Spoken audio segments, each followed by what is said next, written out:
absolutely magic beyond compare. It was. We create our own reality, don't we? And the Yes Group is very much a kind of reality station where we all aim to have a fantastic day. You know, we choose to be happy, don't we? And so that's just the way of it. We're just happy. And we're very happy today because we've got Fiona Campbell coming to talk to us. And she's a naturopath and a nutritionist, and she does stuff for radio, Bristol, and other amazingly cool things like that. And she travels and she does stuff internationally. And I was just saying, she's an amazing person. And is there anything else I could say about her before we started? And she said no. So Fiona Campbell, the stage is yours. Thank you very much.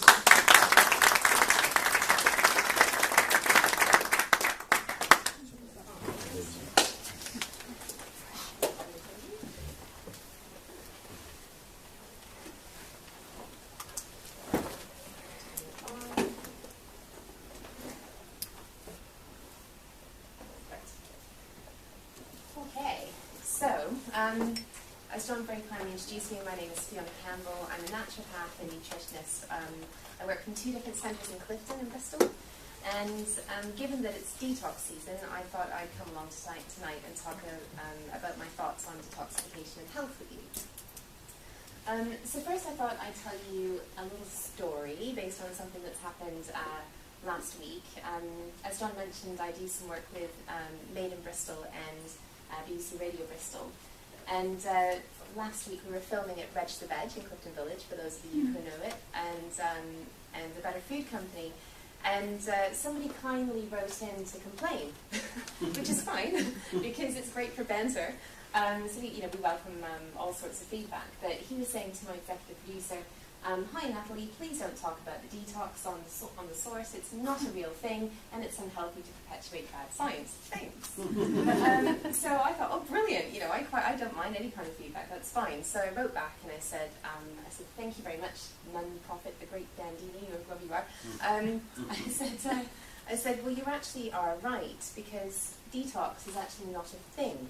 It's not a thing that you do. It's actually happening all the time. So it's something that every cell in your body is automatically doing. It's building stuff, it's breaking down stuff, it's getting rid of toxic matter. And there are 5 main groups of cells or organs that you'll probably recognize as your kidneys, your liver, your digestive system, your lungs, and your skin.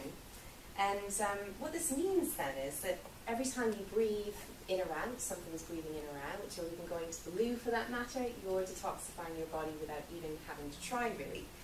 And actually our cells are quite smart. They're forgiving, and they die in huge numbers without us even noticing. So they'll forgive you a multitude of sins before anything more obviously goes awry.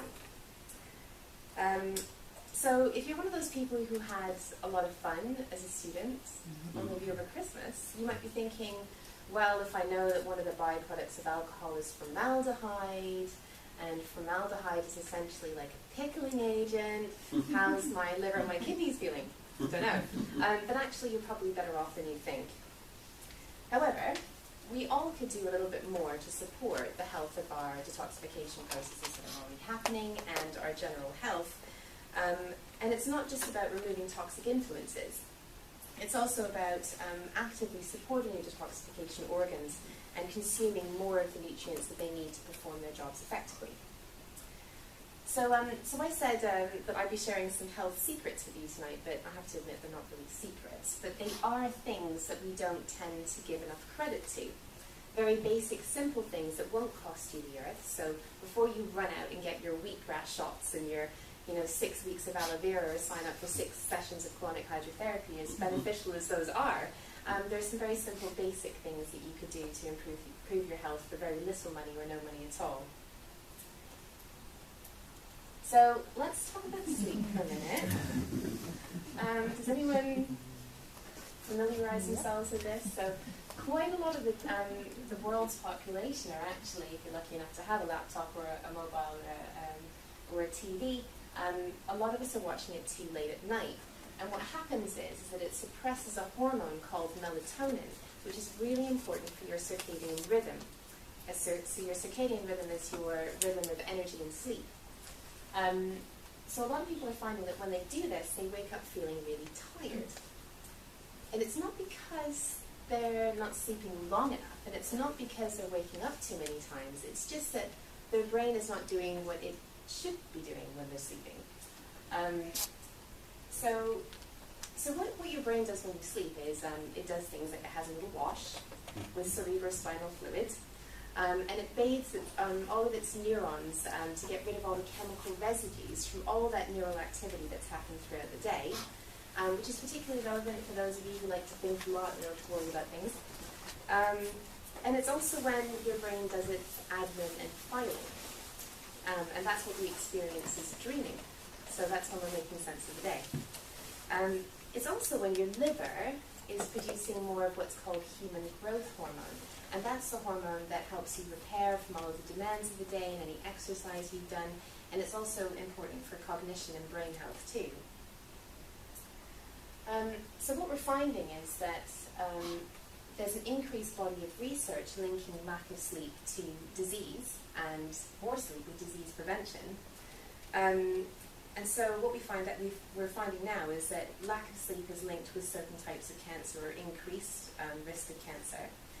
And sadly, after just one bad night's sleep, and I was kept up by the dog all night last night, I can't believe I'm still up, but anyway, you're 4 times as likely to have a stroke. And lack of sleep makes your brain shrink too. And worst of all, let's face it, your risk of looking like shit goes way up. So here's what I recommend to my clients around sleep. I suggest that you have your last meal by 7 o'clock latest. And the reason for that is that your digestive system can then focus on, or your body can focus on other things other than digesting. And have your last drink at least 2 hours before bed. Obviously, you don't want to get up for the loo. Another great thing that's really cheap is Epsom salt baths. Does anyone here do this? And what are the kinds of benefits you notice, do you think? It's really great if you've got achy muscles. Yeah, I find, yeah. Perfect. Anyone else? It relaxes the muscles, so you are really prepared to go to sleep.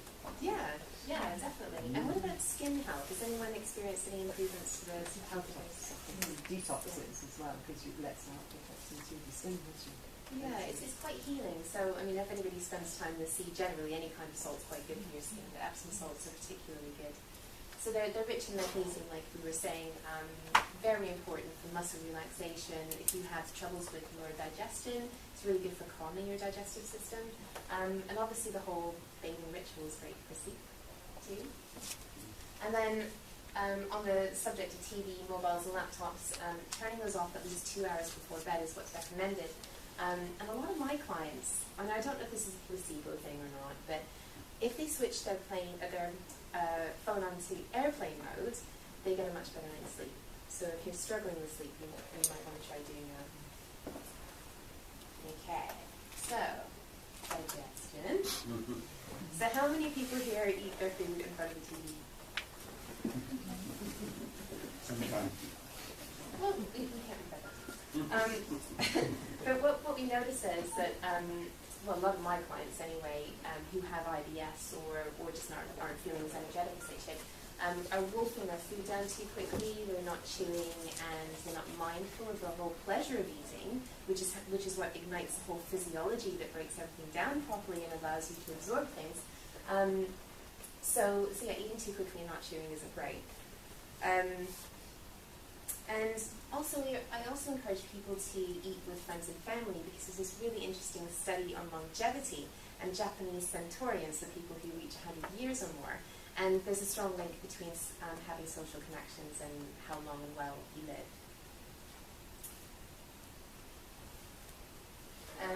So in order to heal your digestion, I don't know if anyone's tried this, but there's a very simple breathing technique that was taught to me by a GP who expanded his interest in IBS to complementary techniques.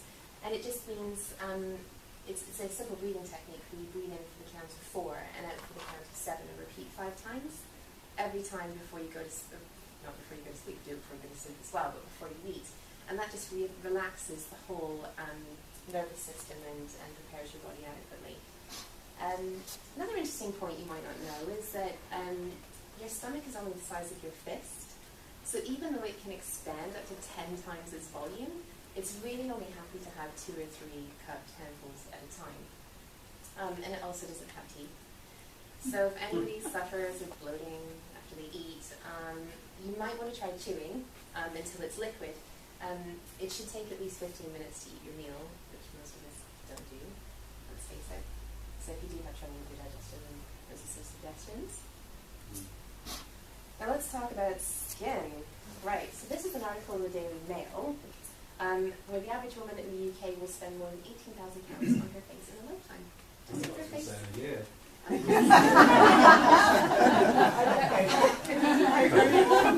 It's not me. Yeah.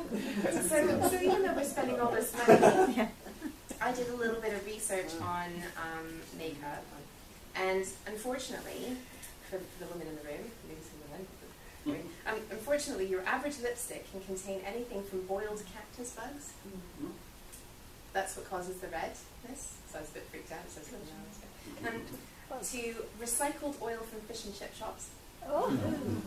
As well as titanium dioxide, which is unfortunately linked with an increased risk of cancer.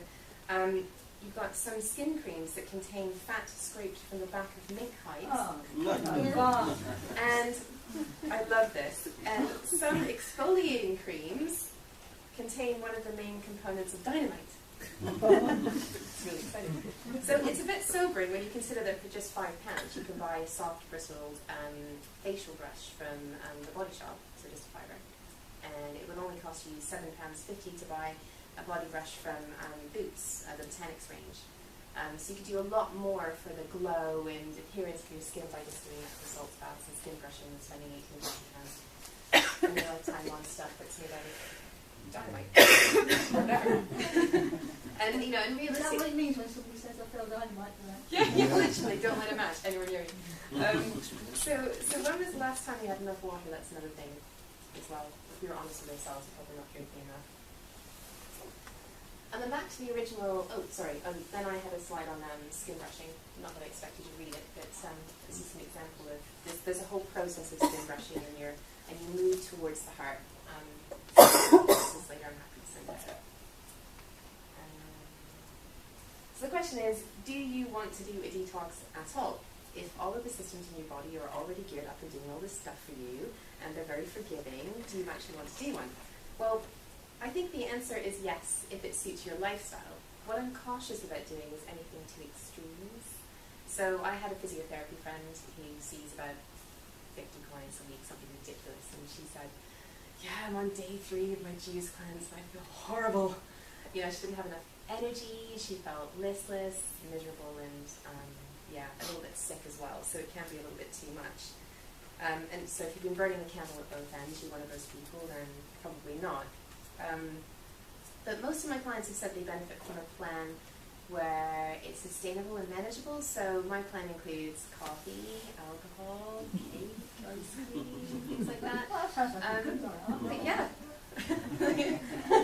And so that's what I started experimenting with. And I put about 100 people through, I just read that figure, 100 people through this plan, and all of them lost half a stone, and some have lost up to a stone in 21 days, depending on how much they need to lose in the first place. But yeah, we had a great time with online chats and lots of banter and stuff like that. And people said they learned a lot. So I think that's kind of the moral of the story, really, is that, you know, good habits as well as bad habits are really hard to break. So if you can spend some time finding a good balance between what's naughty and what's healthy, because I don't want to live 100-0. People say you're a nutritionist, why are you drinking champagne? I'm like, because I like it. I don't want to give it up. And so, I want to live and have fun, and so I think that's basically it. But I can open it up to questions now. You can ask me anything you like. That's a question. Hi, Fiona. What is a naturopath? A naturopath is someone who's multidisciplinary trained. So in Canada and in Australia, for example, you're trained individually as a homeopath, as a herbalist, and as a nutritionist. In the UK, you can be a naturopath in just one of those areas. So I chose nutrition and homeopathy, and I also do massage.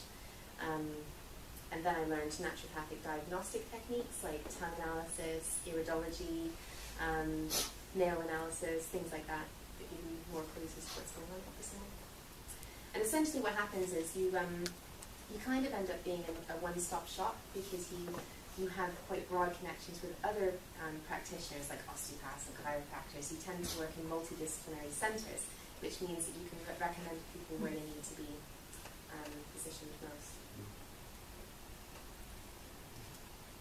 Iridology, you can tell virtually everything that's going on in you if you're looking at somebody's eyes.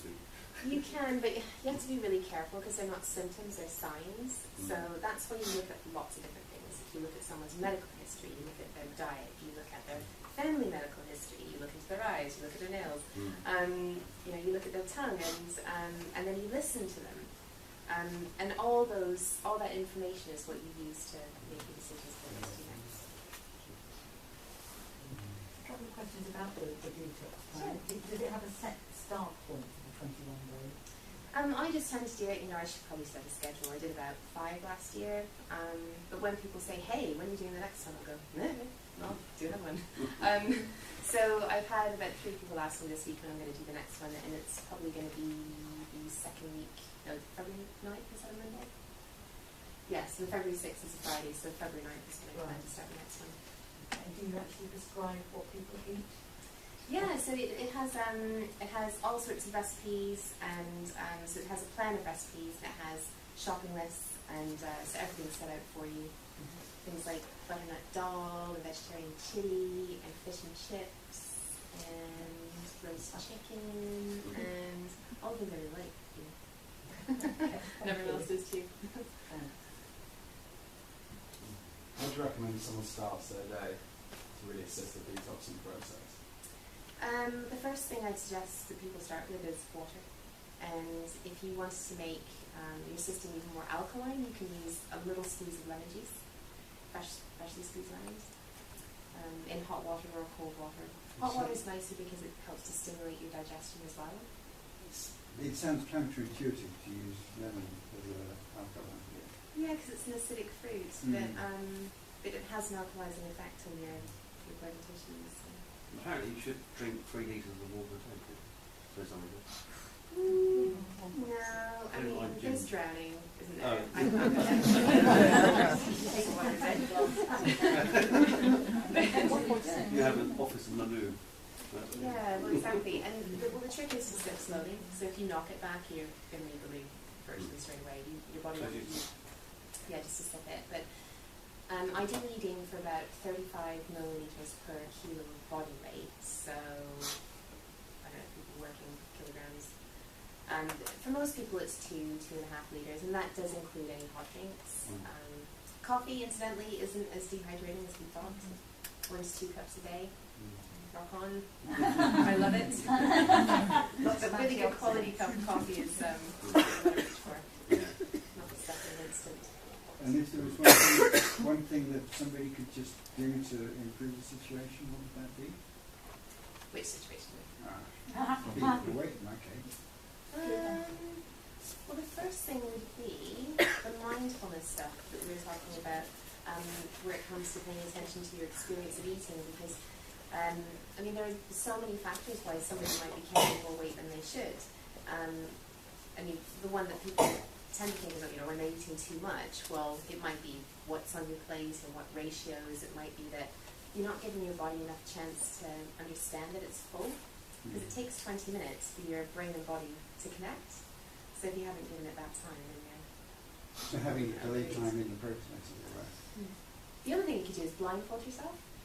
But eat at a plastic mat, kind of like and it turns. So we don't go anywhere. You make sure the dogs know about it. But it turns your attention inwards, and that whole sensory experience is something that a London restaurant apparently has taken on. You eat in the dark. Has anyone done that? I haven't done that yet. No. Yeah. So, my question is, how can I get biceps like yours? Thanks. I do yoga and weight training. I think my mantra to women is be strong, not skinny. Makes you live longer.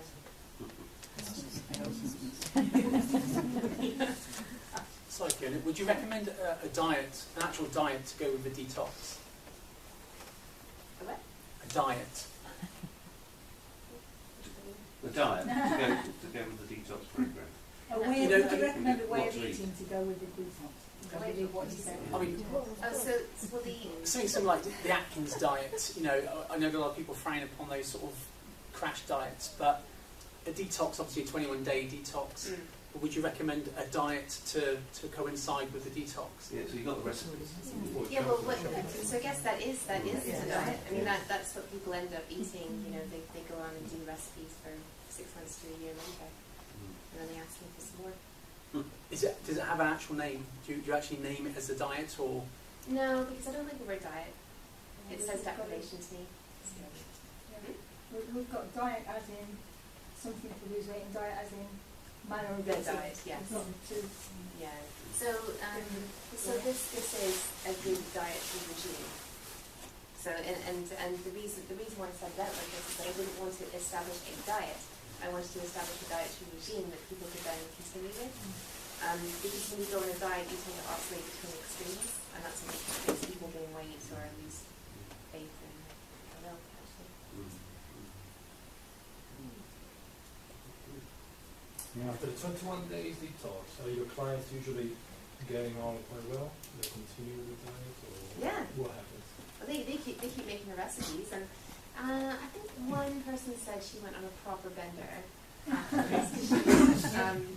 But then she just abstained completely from alcohol. She would just want to see if she could, and then she went on a holiday and all its pot. But she did feel amazing for 3 weeks. She didn't drink. But most people do carry on and implement the principles, because again, the whole point is about establishing a better balance. So not giving up the things you love, but enjoying them more moderately. How many times a year would you suggest this? Well, again, I could probably roll this on forever if I just didn't make people bored with the fact that they're eating the same stuff. So if I rotated the recipes over and over again, I've got a 12-week plan that follows this one. And then I've also got something called the Nordic Challenge, which is based on the new Nordic dietary recommendations. Very exciting. But it's all based on local, seasonal, mostly organic, but it's all based on like local stuff. So you get more nutrients, less food miles, better for the planet, etc. Yeah. Stop there, I think. Sure. Thank you very much.